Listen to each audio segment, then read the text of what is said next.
Hi guys! Welcome to my YouTube channel at syempre ngayong araw guys ay may share na naman tayo sa inyo na another recipe na inyong magugustuhan. So ang lulutuin natin for today guys ay chicken curry. So papadalihin na natin guys ang ating pagluto ng ating chicken curry para po hindi mas mahirap para sa inyo. So hindi siya komplikadong gawin, okay? So ngayon guys ipapakita ko sa inyo ang ating ingredients na gagamitin at ang kanilang tamang sukat. Para masimulan na natin guys, nandito po ang ating ingredients na ating gagamitin. Gagamit tayo guys ng 1 teaspoon ng ating ground black pepper, 2 tablespoon ng ating patis, 1 piece ng ating chicken cube, thumb size ng ating ginger, gagamit din tayo guys ng 4 cloves ng ating garlic, medium size ng ating onion, 3 tablespoon ng ating curry powder, 1 cup na ating gata, and mamaya gagamit din tayo ng 1 cup ng water lang guys para pampalambot na ating chicken.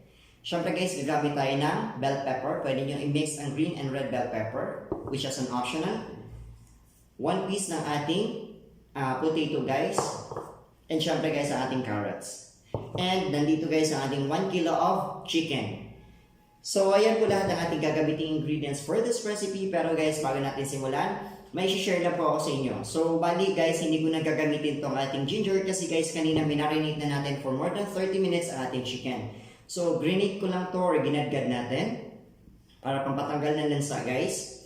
And of course, gumamit ako ng 1 tablespoon ng patis pang marinate sa kanya kasama ng ating 1 teaspoon ng ating ground black pepper. So, nandito na lahat yun guys. Okay, para malasa ng ating chicken bago natin simulan ang ating pagluluto. Tara, samahan ninyo ako guys. So yun guys, painit muna tayo ng ating kawali or kaserola. Pag mainit na siya guys, add tayo ng ating oil.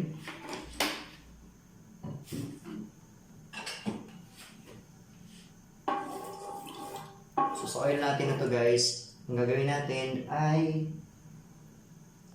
igigisa natin guys ang ating ibang mga ingredients.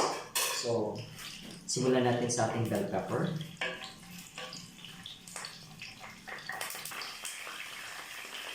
Okay.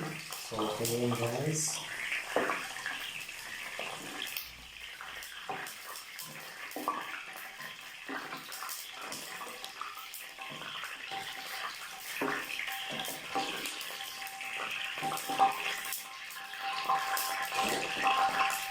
Next natin ang ating carrots and potato.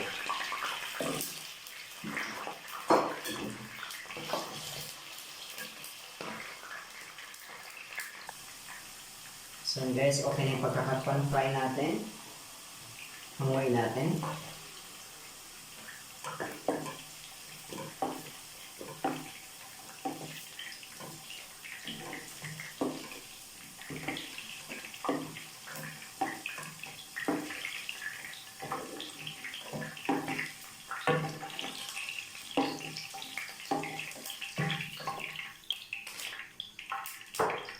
Okay, next is our chicken.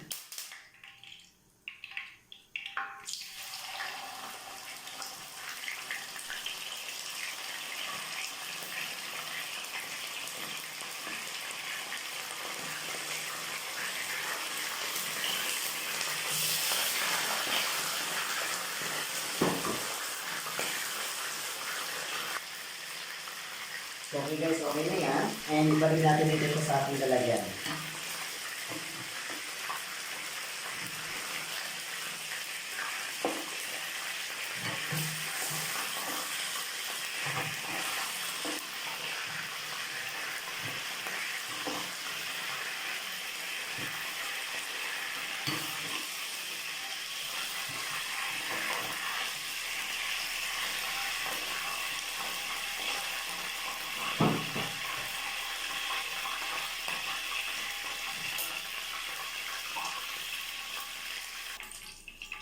So yun guys, sa kaparehong kawali, binawasan na natin yung ating oil and tuloy na natin ang ating pagluluto.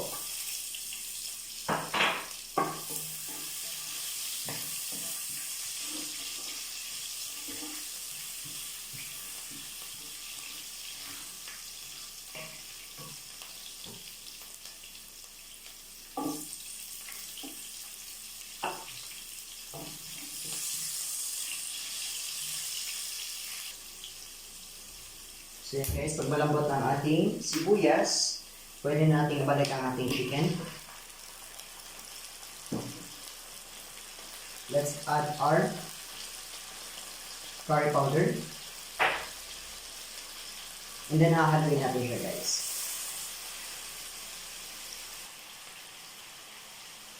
Pagkatapos natin may halo guys ang ating curry powder, ilalagay natin ang ating bouillon or chicken cubes. Kasama niyan guys ang ating 1 cup of water, ang ating gata,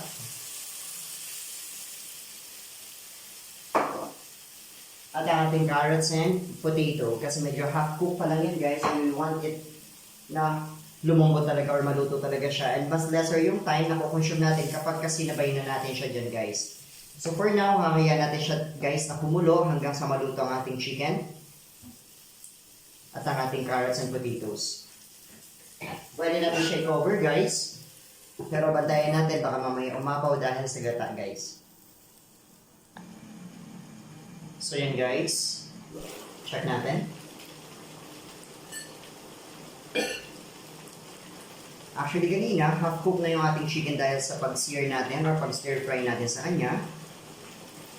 So yan, kumonti na rin yung ating sauce, yung combination ng ating water and gata.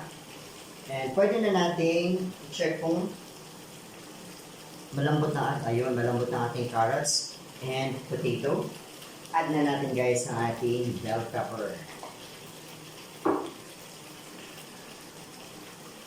So at this point, gusto ko na siyang tikman guys kung okay na ba ang lasa or mag-a-add pa tayo. Dahil ang nailagay natin dito kanina guys ay isang piraso ng ating bouillon or isang piraso ng chicken cubes and 1 tablespoon na ating patis.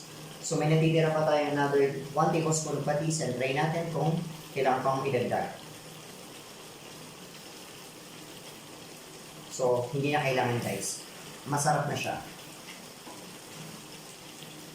So hayaan lang natin na mag-dry pa ng konti ang ating sauce and tapos na tayo.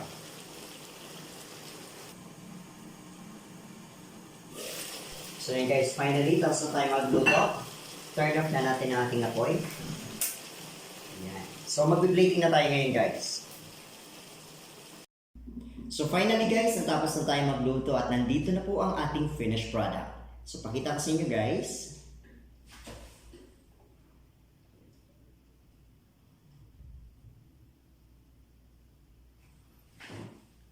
So, kumonti na at naging mas malapot ang kanyang sauce. And time for us to try our chicken curry. Actually guys, ang gusto ko sa ganito guys, kahit minsan yung patatas pa lang, parang ulam na kasi nandun na yung lasa guys.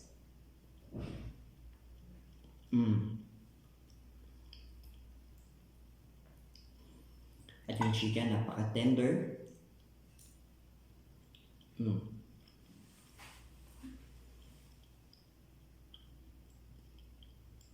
Note yung lasa guys. So, yun ang maganda guys dahil minarinate natin siya and saka natin siya in-stir fry or medyo prinito ng konti para masilang natin guys ang lasa niya sa loob ng chicken. And maliban dun guys, nakakaragdag din siya guys ng lasa yung parang nagiging texture niya dito. Okay, so yun guys. Ang ginamit natin guys dito pala is 1 tablespoon lang ng ating patis and syempre guys gumamit tayo ng isang piraso ng chicken cubes or isang bouillon. So hindi ko na nagamit guys yung another 1 tablespoon ng ating patis kasi sapat na yung lasa niya. So yan guys, maraming salamat at sana marami kayong natutunan guys. At kung nagustuhan ninyo ang ating version ng ating chicken curry, sana guys ay supportahan ninyo ang ating YouTube channel at huwag ninyong kakalimutan na mag-subscribe. I-hit nyo na rin po ang bell button, like, comment, and share nyo na rin po para po mas marami pang makatry na ating version ng ating chicken curry. So maraming salamat guys and God bless po!